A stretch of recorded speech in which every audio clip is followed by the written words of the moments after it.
आज मैले जेस्टाल पढ्दा एउटा निकै गहिरो कुरा सिक्न पाएँ, जुन तपाईँहरूसँग सेयर गर्न मन लाग्यो। हामी धेरैजसो अहिले इन्डिपेन्डेन्ट भइसकेका हुन्छौँ, फ्री पनि हुन्छौँ, तर त्यही भएर पनि केही कुरामा अझै डर लागिरहन्छ, स्ट्रेस भइरहन्छ। जस्तै कुनै ठाउँमा जाँदा केही गाह्रो हुँदैन, तर कुनै ठाउँ पुग्ने बित्तिकै जिउ भारी हुन्छ, मन आत्तिन्छ। यो किन हुन्छ त? धेरैजसो यसको कारण हाम्रो बाल्यकाल वा टिनेजको अनुभव हुन्छ। उदाहरणका लागि जब म टिनेजर थिएँ, राति ढिलो घर आयो भने मलाई मेरो बुवाले एकदम गाली गर्नुहुन्थ्यो। कहिलेकाहीँ त फोन गरेर पनि डर देखाउनुहुन्थ्यो। आज म इन्डिपेन्डेन्ट छु, मलाई गाली गर्ने कोही पनि छैन, तर पनि राति ढिलो बाहिर हुँदा आजसम्म पनि मन भारी हुन्छ, डर लाग्छ, अब घर जानुपर्छ भन्ने भावना पनि आउँछ। सो डर अहिलेको होइन, पुरानो अनुभवको छाया हो।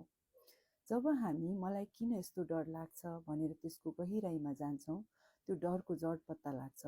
ओहो, म त बाल्यकालको त्यो अनुभवको कारण पो डराइरहेछु।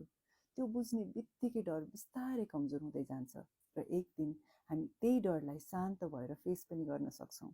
त्यसैले यदि कुनै ठाउँमा कुनै अवस्थामा तपाईँहरूलाई गाह्रो भइरहेको छ भने आफूलाई नै सोध्नुहोस्, यो डर कहाँबाट आएको हो? उत्तर भेटाउनुभयो भने चाहिँ फेरि डर आफै हराउन थाल्छ।